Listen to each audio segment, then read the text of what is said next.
Thank you for taking the time to watch this presentation. When you hear about inventory control, images of barcodes and scanners come to mind. These two aspects are certainly a part of inventory control, but there's so much more to it. The goal of this training is to familiarize all PCI employees with the tool, terminology, and technique changes involved in switching from paper-based inventory control to electronic inventory control systems. I'll warn you up front though, there's a lot of information in this overview, but fear not, I will set up training sessions with each of the departments and we'll work through the details in a more interactive approach. My hope is that by having exposure to the overall process, not just the parts that impact you personally in your job, you'll have a better understanding of how your part fits into the bigger picture. So, let's proceed. First, let's go over some tools that will be used. PCI will expand the use of QuickBooks to be the backbone of our electronic inventory control system. Our existing QuickBooks version has a module that needs to be activated that tracks item locations. The data behind the scenes will need to go through some extensive updates and conversion processes to be ready to have this location tracking available and working. PCI will also expand our use of the project tracking system, PTS, to process the creation of purchase orders and display location information for items that are associated to a project. Our transition to electronic inventory control systems hopefully will be easier by using some of these existing tools. PCI will use barcode scanners in both the fulfillment center at 1923 Ring and the warehouse at 1301 Combermere. Barcode scanning is a fast way to enter numeric and text data into a system, often unique identifying codes for an item or for that item's location. Think of it as a very fast keyboard. Eventually, barcode scanners will be attached to standard computers and will be used immediately with a tablet and upon rollout by those responsible for tagging the location of inbound inventory control items. The initial deployment of this hardware will be limited to one until we validate that it will effectively work at PCI.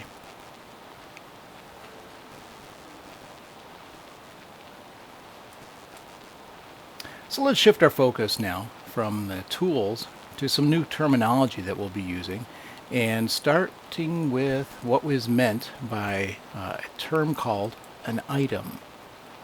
Now, an item is anything that PCI buys, sells, or resells in the course of business, such as products, discounts, sales tax. It shows up on a line as of an estimate or an invoice. This 9-volt battery is a good example of an item. Every item is identified by a unique name. At PCI, the item name is commonly referred to as part number. Items are broken down by type, such as service, inventory part, non-inventory part, assemblies, etc. PCI will only be applying inventory controls to inventory part items.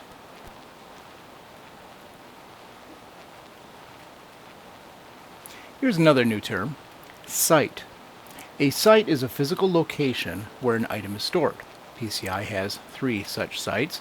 Number 1, 1301 Combermere.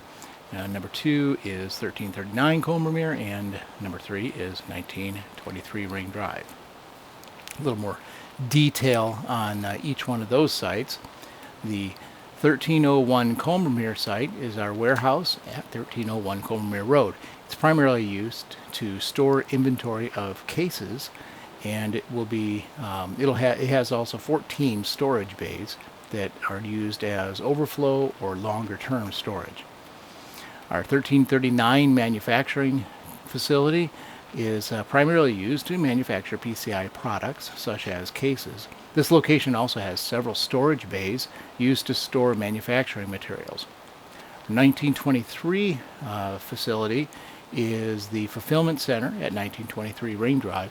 It has 3 distinct areas that relate to inventory control. Number 1 is our product integration area. This is where items are prepped and loaded into PCI cases and trailers. It includes 10 storage bays in that area. The technical integration area is where technical solutions are assembled, tested, and loaded, and that includes 11 storage bays. The distribution area is the distribution center is the third area. This is where all shipments to and from PCI are processed, and it includes 46 storage bays. So let's put that together a little bit. Let's say we're looking at looking for that 9-volt battery. Since it won't be very helpful to just know that the 9-volt battery is stored at the fulfillment center at 1923 Ring Drive, let's break the locations down a little bit more with some more granularity. The first level to break a site down is a zone. A zone is a region within a site. Each site will at least have one zone. Some have multiple. This will make sense a little bit more when we look at the diagram of the fulfillment center in just a couple of minutes. The aisle is the next demarcation in our locations. It's an aisle is a row or of storage locations within a zone. Now, just like a grocery store, each zone is broken down into aisles. Next level is a bay. A bay is a storage area in an aisle that stores many products. Typically, an 8-foot shelving unit or a unit of pallet racking will make up one individual bay. Shelf. A shelf is just like what it sounds like. It's an individual horizontal shelf on a bay. The bin is the lowest level of location identification. It represents an individual spot on a shelf where a PCI item is stored.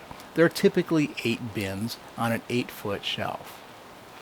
Now, every inventory item will be assigned a site and a unique storage location code for that site.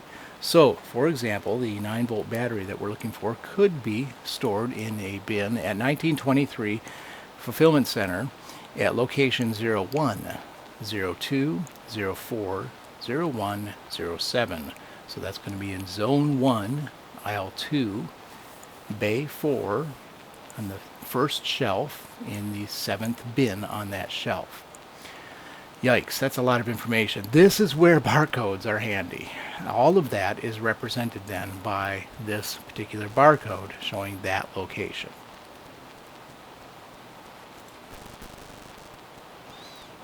So to get a better idea of how this location code system works, let's look at the floor plan layout for the fulfillment center. This is PCI's most complex implementation of inventory tracking because the fulfillment center is multi-use. To accommodate that, we've broken the fulfillment center into 5 zones. The zone numbering starts with Zone 1, which is at the top of the mezzanine, so you'll see that in the top left of your screen there.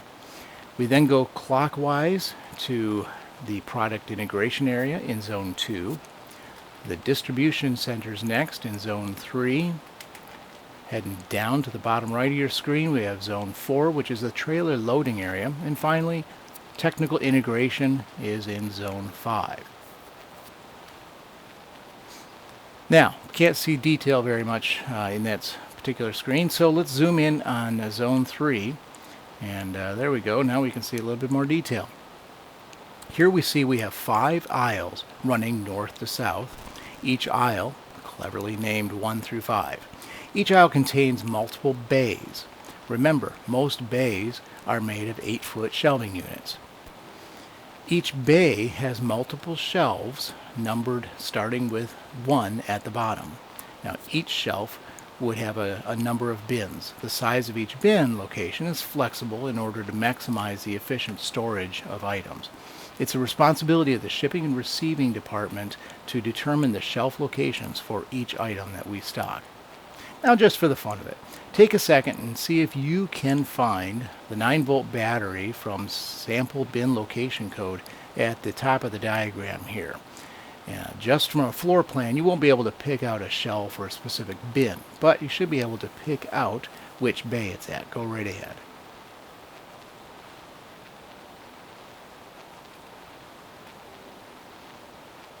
Okay, did you get it?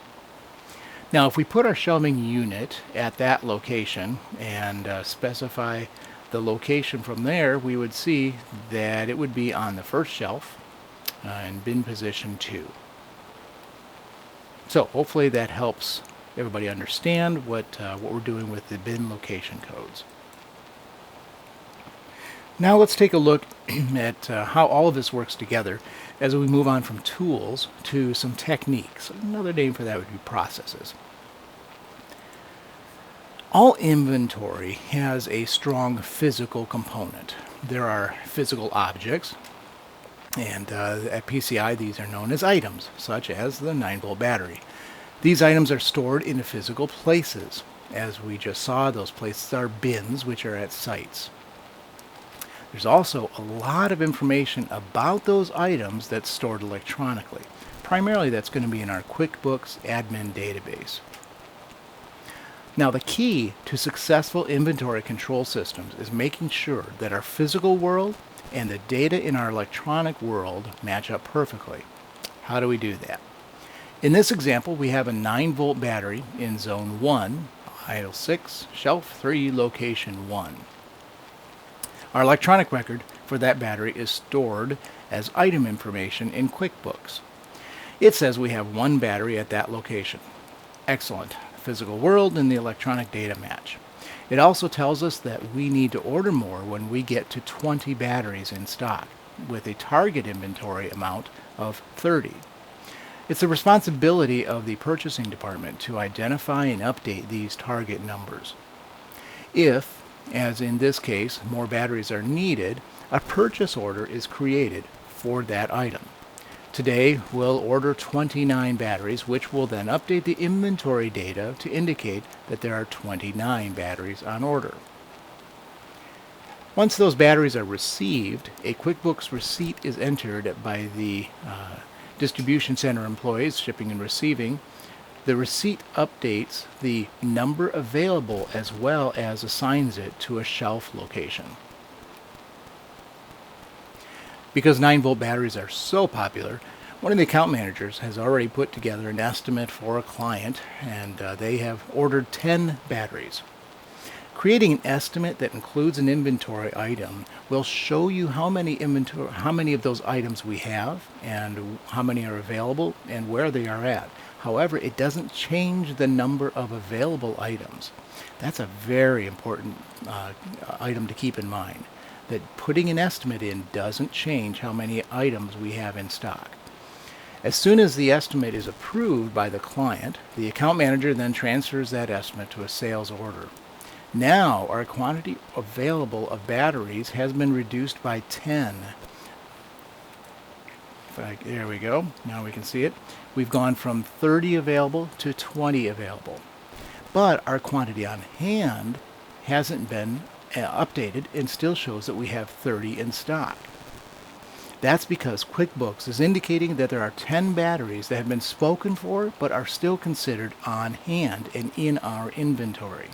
This is an important factor for orders, but also for counting and evaluating the value of our stock on hand.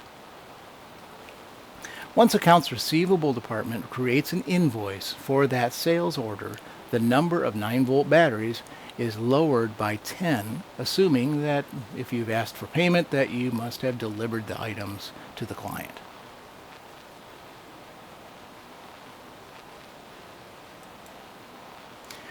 Now let's take a look at how inventory control systems will impact our normal process here of how we do business. You'll see here a flow chart of our standard order process at PCI as it operates today. This is focused on a full system order. Smaller orders follow the same basic process flow, just a skinny down version. Now keep in mind that the numbers you see here by each of the process steps are not intended to be a sequential numbering system, but rather just a handy reference for each box. I won't torture you by walking through each step. Instead, we'll just look at the ones that have a touch point with inventory control information. So let's start with the first 3 steps. These are done by a consultant or account manager during the design phase for a full system or pre-project for other sale types. The end result is a completed estimate emailed to the order's email inbox authorizing that estimate for production. Once the order is submitted, the project management team puts it into production at the same time that the purchasing team starts the purchasing process. That's where inventory is dealt with today. When the order is processed, purchasing creates a reconciliation report in step 6. That report is printed and given to the shipping and receiving department, who will pull the stock items from the shelf and mark off the report. The report goes back to purchasing, who proceeds to order what was not marked off. To restock, the shipping and receiving employee periodically walks through the distribution center looking for items that need to be ordered. During our busiest times, this task might be done in a hurry or maybe delayed significantly, which has led in the past to stock shortages and delays or costly rush shipping. Pulling items from stock and placing them on the client bay is problematic as well. Larger items, such as play panels or metal bases, can often get forgotten and lead to double allocation between two shipments. The next two process steps that are related to inventory control can be found in number 17 and 18 down in the bottom right. When an item has been ordered for a specific project, the item is marked as received in the PO Monster database by shipping and receiving. This information also feeds to PTS for the project. Each shipment is supposed to come with a shipper. The shipper is a document created by the sending vendor that indicates how many items were sent and lists the PCI purchase order. Shipper is given to the purchasing department, who staples it to the associated purchase order, checking to make sure that all the ordered items have been received. If so, the PO is then closed. Now, to view the highlights in today's process that relate to accounts payable and accounts receivable, I've hidden some of the other non-related main process steps. They're still at play here, but I've just left the touch points. And so two of the steps here that have touch points with inventory control systems would be number 20 and 21, and that indicates that accounts receivable requests payment from the client and then process it once it's received. Today, that's not necessarily an inventory item, but you'll see in just a minute how that will be. We'll touch on that in just a minute in the new process. In steps 22 and 23, towards the bottom right of your screen, we can see that accounts payable reconciles the bills they get from vendors with the packing slips to make sure that they match before they send out the bill. The change to using an electronic inventory control system has implications at many steps in the process. Now we see an updated process flow that integrates updates to the electronic records to ensure that the physical world and the electronic item data match. First change we'll see is right up front in the first three steps. As before, the account manager and consultant is responsible for the estimate. But now, when the client commits to a particular estimate, the account manager transfers that estimate to a sales order and submits the sales order to the order's email address instead of the estimate. By doing so, the inventory items contained in that order will immediately be removed from what is available because it is allocated to that sales order. Remember, estimates do not allocate inventory items, so they don't change the quantity on hand or quantity available. You won't see the next change because it's the elimination of the stock reconciliation step that we saw in step 6 previously. Instead of manually pulling the items and handwriting changes to a report, the same end is achieved automatically. In QuickBooks, each item included in the sales order will reduce the number available for that item and keep any subsequent orders from taking those items. The stock items will be pulled along with the other items based on that project's loading schedule. To restock, no longer will visual checks need to be done. Instead, the purchasing department will be automatically notified by QuickBooks to purchase additional stock items once it gets below that threshold that purchasing has determined. Another significant change is found in step 13 and 15, where shipping and receiving receives shipments directly into QuickBooks instead of PO Monster. This provides a way for the shipping and receiving employee to indicate where the item is.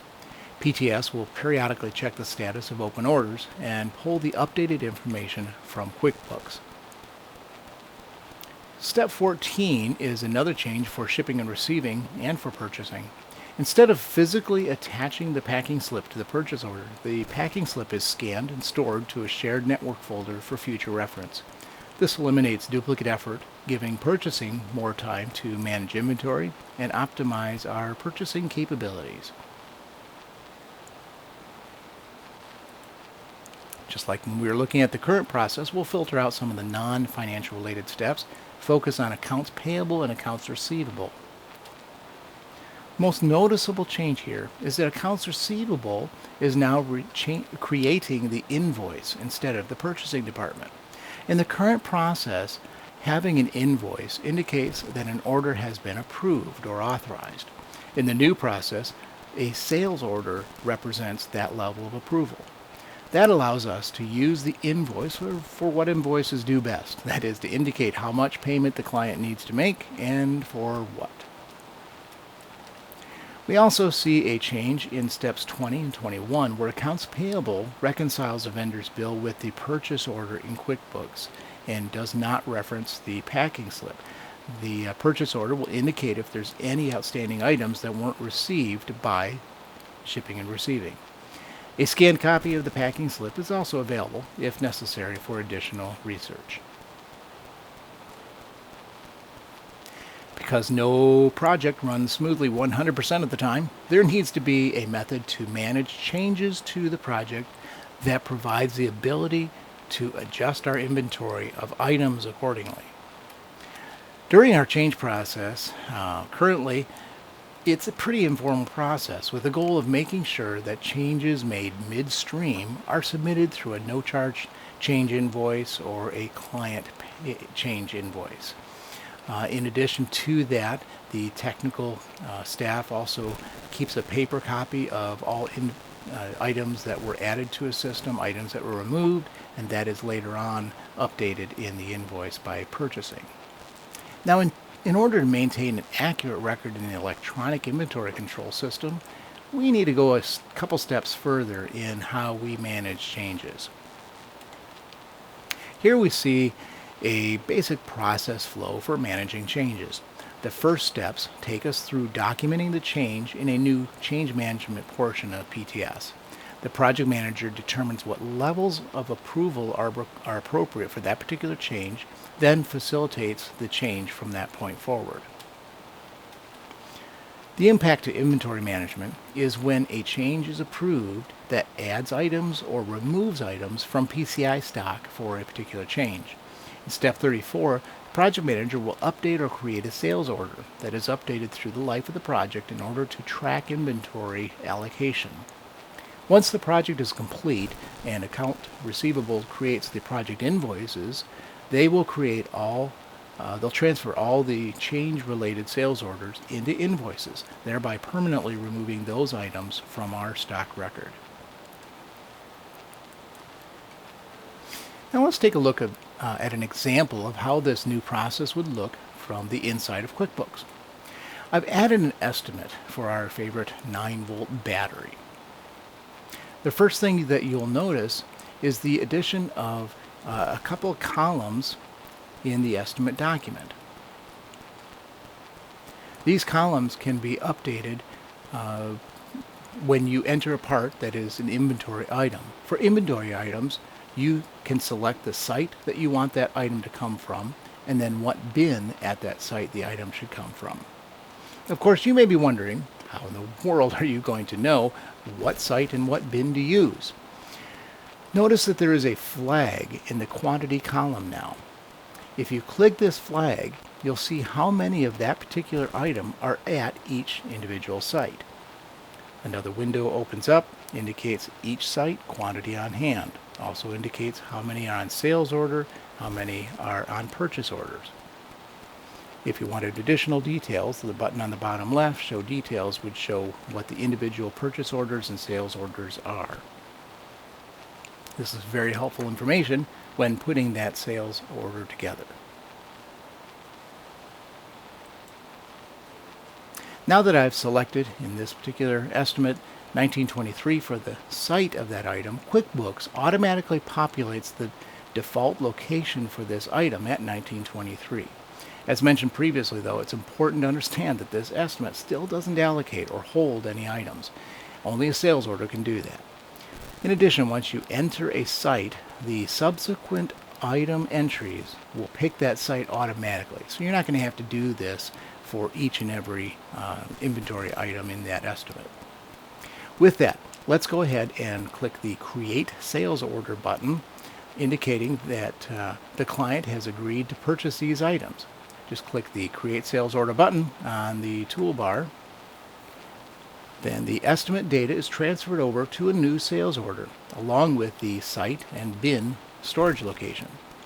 Once a sales order is saved, the available stock count for this inventory item is now reduced by the amount on that sales order. The final step in this process is then to transfer this to an invoice. Just like transferring the estimate to a sales order, the inventory information is carried over from the sales order to the invoice, thereby reducing the total on hand quantity for that item by the number on the invoice. As I said at the beginning, there's a lot of information here, and there's even more information in each one of these steps that we'll need to go over. But that's your detailed training. This is an overview. So when will all of this roll out? Some of the behind the scenes activities have already been happening. As with many of the other process improvements that we've implemented lately, we'll do this in stages. This allows us to debug along the way and reduces the odds of a total system crash and burn experience. During phase 1, we'll be implementing more under-the-hood changes. We're changing boring things like expense account assignments and setting up hooks from QuickBooks to PTS for more robust tracking. During phase 2, we'll transition the top 25 PCI stock items to inventory items and get used to creating and processing orders that contain electronic inventory controlled items. During phase 3, we'll start waves of converting PCI stock item data. At this stage, it's impossible to really know how many PCI stock items can be safely converted at a time. So we'll have to wait until we get to that point to really better understand how long it's going to take to convert all of our data. During phase 4, we'll start waves of converting non-PCI stock items as well. These are items that in the past have ended up in our short-term storage and were very difficult to track and to know what we had on hand when we were putting orders through.